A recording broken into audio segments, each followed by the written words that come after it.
This is actually how to do the actual caulking of a bead of caulk. Before I do, I wanted to show you that the last painter did not do this right. He stopped his line, his blue paint, before the caulk, and also they caulked onto the linoleum, which is okay, but just a 1/16th of an inch. They went way over, and the line is not straight. So this really should, I'm a perfectionist, this should be ripped out and redone, and the paint should come all the way over the white, and you would have a nice straight line of caulk. But in any case, you can't see a really fine hairline crack there.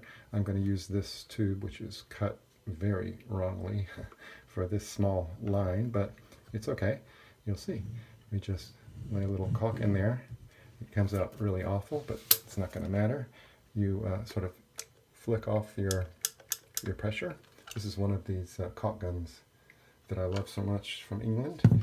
And then you can use this tool, which is just a caulk smoother. And you push in, you squeeze.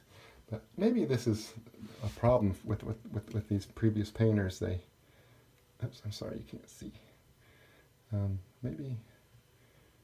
Maybe they didn't take enough time to make sure that they're getting all the caulk off the linoleum or the formica. This is a smooth bead of caulk. This tool makes a nice smooth bead of caulk, but I tell you what we do, we don't do it that way unless we're doing a lot, especially near some rough wood.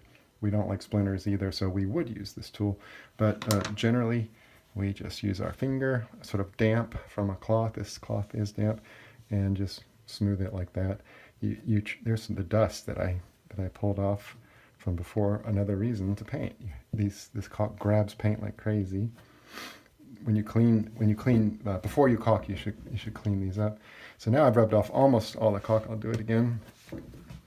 And here's what we really do. We really don't do it with the tool. We put a damp cloth over our finger and like that. Perfect. This, you can see a little bit of caulk on the formica. I'm really not crazy about that. It should be more like that, but now you see the old caulk that they screwed up. So it depends on how much of a perfectionist you are. But the last thing I wanted to say is the DAP video I watched shows that when you caulk, you should push the caulk because it pushes it into the crack. That's not really, no one does that.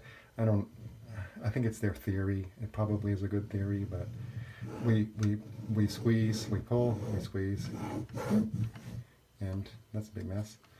But you know, pushing the gun, yeah, maybe it pushes into the caulk a little bit better, but really nobody does that. Okay, I hope that helped.